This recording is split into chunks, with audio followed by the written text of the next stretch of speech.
Muchas gracias. Hola. Miren, justo en el momento que ella me anunció, leyó todo, resulta que se fue la luz en mi casa.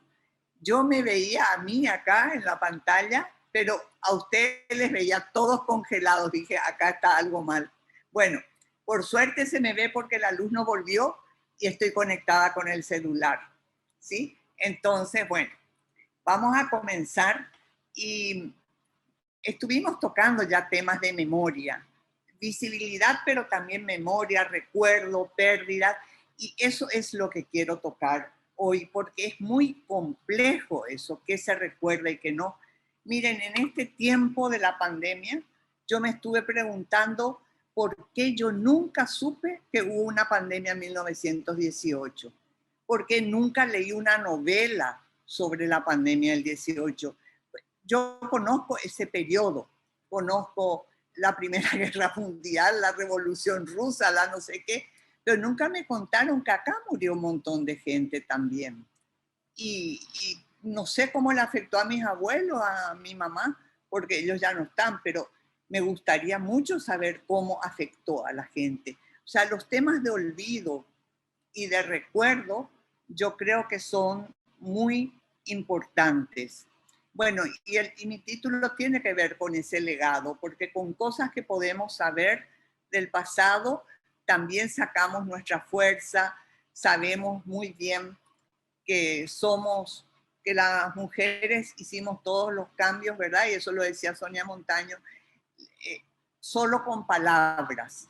Y yo le di muchas vueltas y es cierto, el movimiento obrero tuvo las huelgas, o tiene las huelgas, el movimiento campesino, ocupación de tierras, cortes de rutas, y nosotras solamente tenemos la crítica, tenemos la propuesta, tenemos el convencimiento de la gente y así vamos cambiando las cosas. Es muy, muy importante. Y resulta que en esta pandemia hay algo que no funcionó de inicio, porque la primera leyenda fue que una mujer china era la culpable. Ella fue la que empezó la pandemia, ¿sí? Ella comió el murciélago que ahora está descartado y la gente ya no creyó. Así como se cree en la historia de Eva que comió la manzana y trajo el mal a la humanidad, en la pandemia esta no funcionó, ¿no? No quedó la mujer china realmente, que nos mostraron hasta fotos de ella, como la iniciadora de todo este mal. Y yo les quiero contar nomás que en realidad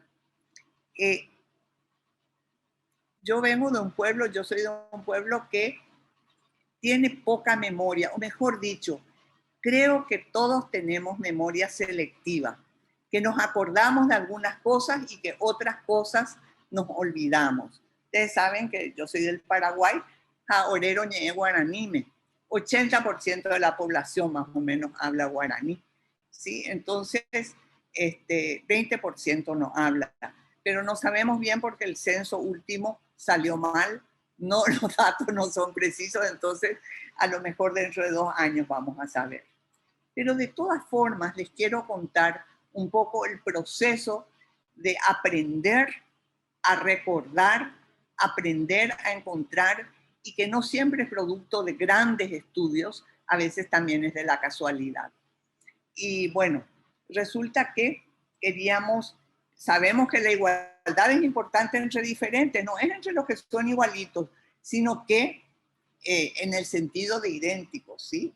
Igualdad en el sentido de tener los mismos derechos, oportunidades, etcétera, es una cosa. Y otra cosa, claro, que siempre se hace ese juego con ser similares. Entonces, queríamos construir el futuro, pero el futuro sin memoria y sin historia es muy difícil construir, porque identidades se forman en gran parte, claro que con la lengua, con la cultura, y esa cultura tiene historia, tiene cosas de mujeres, de hombres, de toda la gente. Entonces tampoco teníamos memoria de democracia en el Paraguay. Y no teníamos memoria de democracia porque no habíamos tenido democracia en realidad en el país antes de 1989. ¿Sí? más concreta, las primeras elecciones competitivas de la historia fueron en 1991. Entonces, esto tiene mucho que ver con cómo construimos, y había mucha historia militar, eso es la cosa que más cuentan siempre, historias militares, etcétera, pero había algunas historias de mujeres siempre contando abnegación de las mujeres. La residenta, cómo se iba atrás del ejército en la guerra contra la Triple Alianza, etcétera. Mucho después empezaron a aparecer otras. Y bueno, la verdad es que comenzamos la transformación feminista actual a conquistar cosas y todavía no sabíamos lo que estaba atrás. En 1986, el Paraguay ratificó la Convención CEDAW, la Convención sobre la Eliminación de todas las formas de discriminación hacia la mujer. Y ratificaron, porque después busqué yo el debate en el Senado, y resulta que ratificaron porque creían que nosotros estábamos perfectos, que era una maravilla y que eso era para los países de Asia y de África. Así argumentaron. Pero fue genial, fue el único instrumento del derecho positivo de los derechos humanos ratificado durante la dictadura de Stroessner. Y lo que no esperaban es que el 87 hicimos el primer encuentro nacional de mujeres por nuestra igualdad ante la ley, que sirvió para toda lo que fue en realidad la segunda ola del feminismo en Paraguay, porque la primera, como en todos los lugares, el sufragismo. Y resulta que ya estábamos avanzando en eso cuando una amiga, y acá entra la casualidad, me llama y me dice, tengo algo que te puede interesar, encontré en la biblioteca de mi mamá. Y bueno, ¿qué es lo que encontró? Encontró la tesis doctoral de Serafina Dávalos en 1907. Resulta que cuando yo leí no podía creer.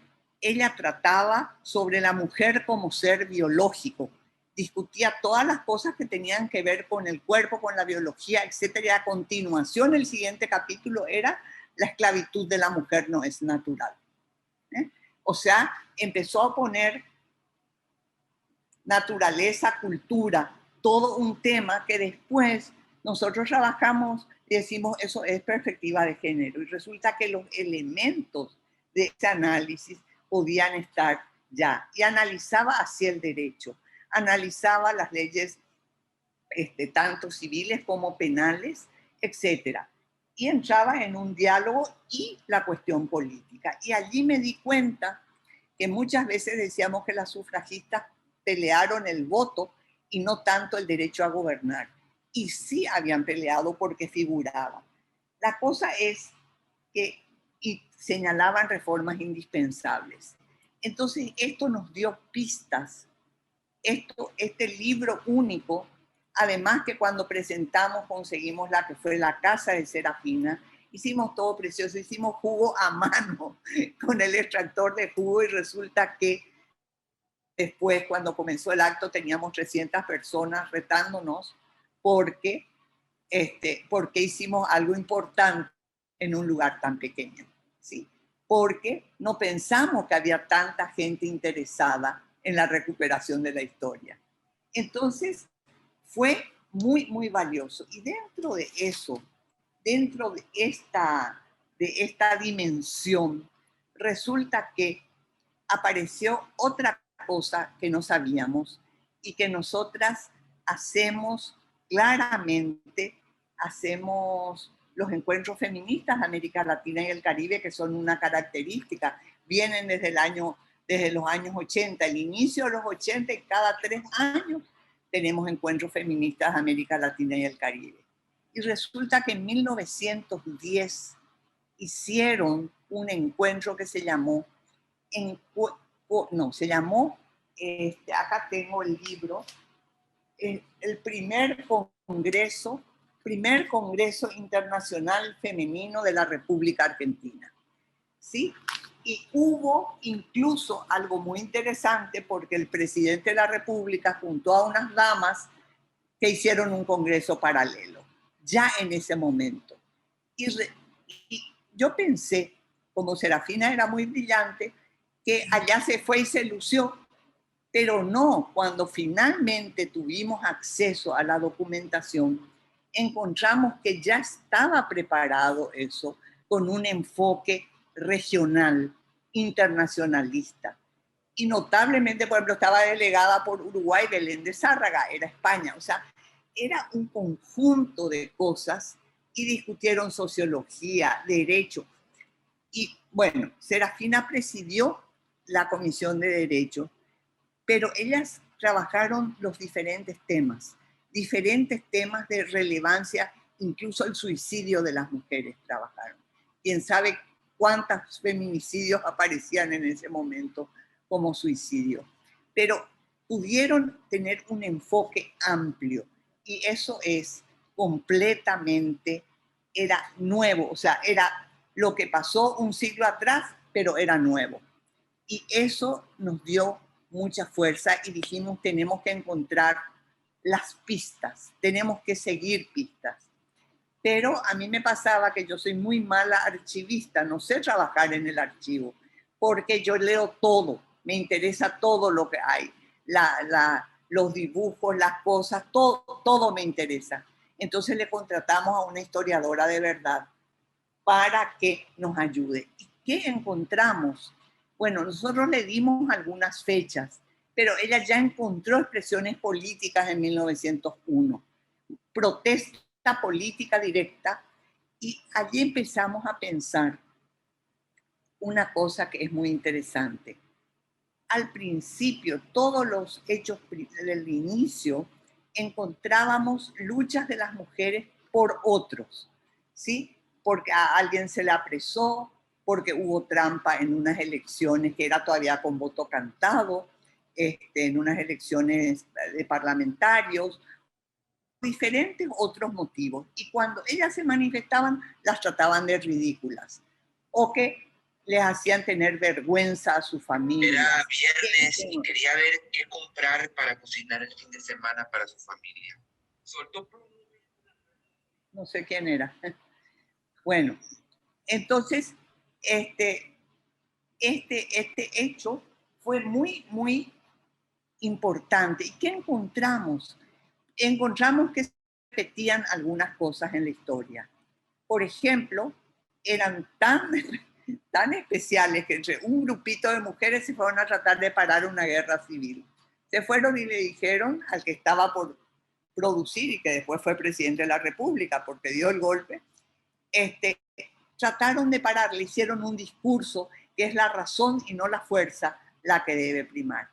Pero se repite, y cuando hubo guerra, después de la guerra con Bolivia en 1936, fue impresionante las cartas que existían entre mujeres paraguayas y mujeres bolivianas. Decían que nunca más pase el carro sangriento de la guerra.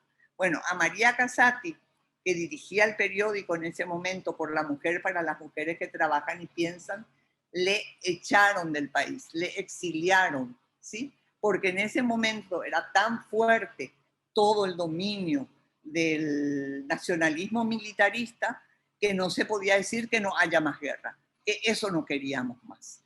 Y esto fue una cosa notable.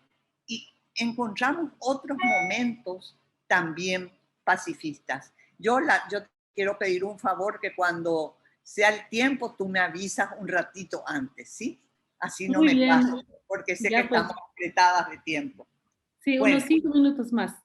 sí, bueno, entonces tenemos ese congreso. Quiero volver al congreso de 1910, porque saben que al final de todo se propusieron que en 3 años más iban a volver a reunirse. Que iban a volver a reunirse, pero en Chile. Es decir, también pensaban, como tenemos hoy en día, toda la cuestión de los encuentros feministas, América Latina y el Caribe, ya nació en germen en 1910, los debates diversos, las cosas.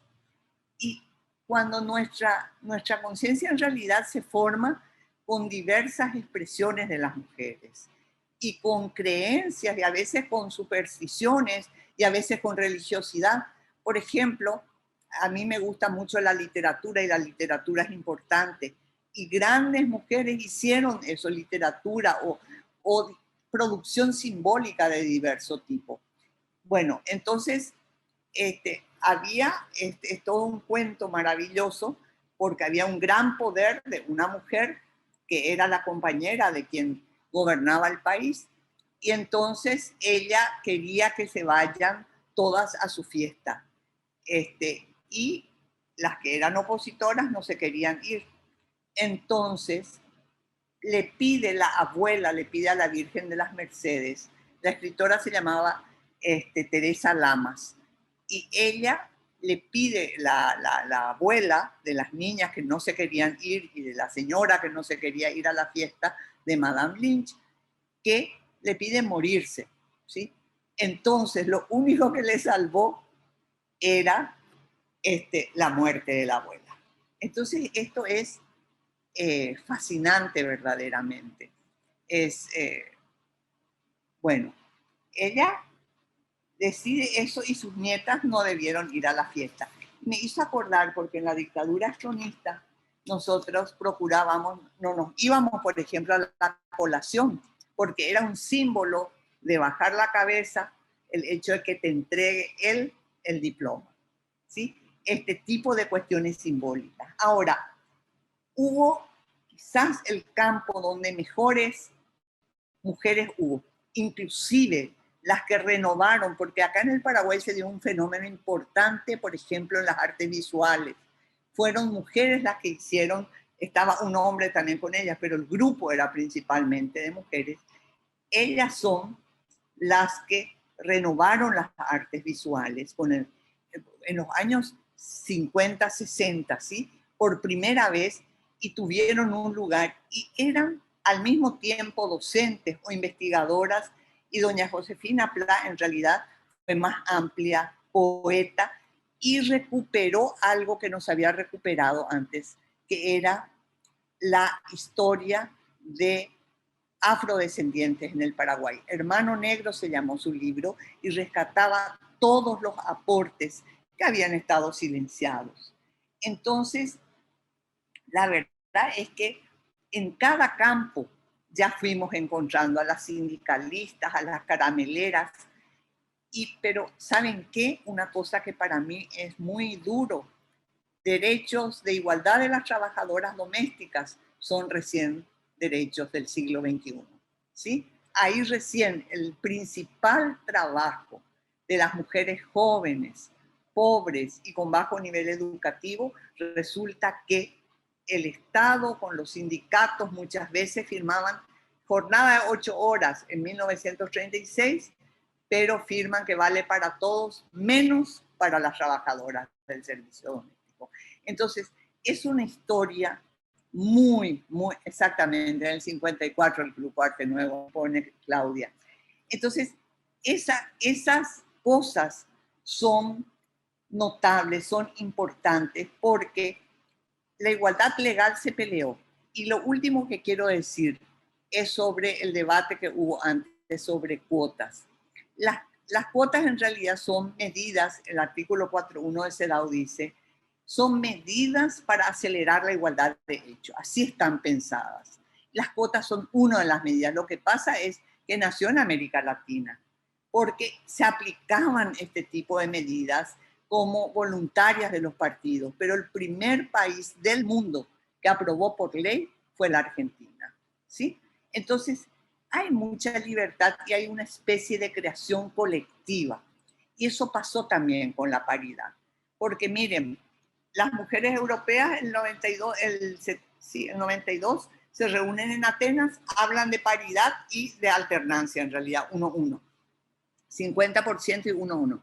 Pero se aprueba en Ecuador y después en Bolivia. Y en Bolivia empiezan a jugar y dicen, no, de esta forma no vamos a llegar al 50%. Tiene que haber otro mecanismo más. Porque claro, los grandes principios aterrizan recién cuando tienen un mecanismo adecuado, ¿sí? Y entonces encontraron y dijeron, se necesita también los encabezamientos de las listas. El número uno también tiene que ser 50% hombres, 50% mujeres de los que se presentan como candidaturas. Y esto de las organizaciones políticas, digo.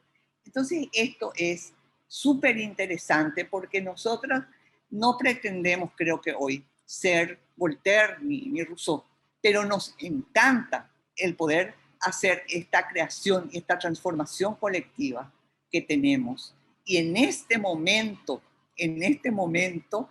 ya podemos decir que son 11 países con leyes de paridad, 2 con mala regulación. Uno que todavía no se aplicó, que recién ahora Perú va a hacer. Chile no tiene la ley electoral, pero va a tener igualdad de resultado en la constituyente. Y resulta que, además de eso, Colombia. Entonces son 11 de 18 países latinoamericanos. A mí me parece que es un momento muy importante y que los ataques tan fuertes que recibimos por ideología de género, o sea, todo hay que rescatar uno a uno, pero a veces rescatamos y nos olvidamos de nuevo, porque la memoria es selectiva. Ustedes saben una cosa, cuando tuve el libro de Serafina, yo le dije a mi mamá, vos no sabías de Serafina, pero por supuesto que sí, me dijo. Claro, y me empezó a contar, pero nunca me había contado antes. No solo es una conspiración, son las formas que tenemos de transmisión de la memoria, pero la memoria hacia nuestra propia identidad y hacia nuestro futuro. Bueno, eso es lo que les quería contar.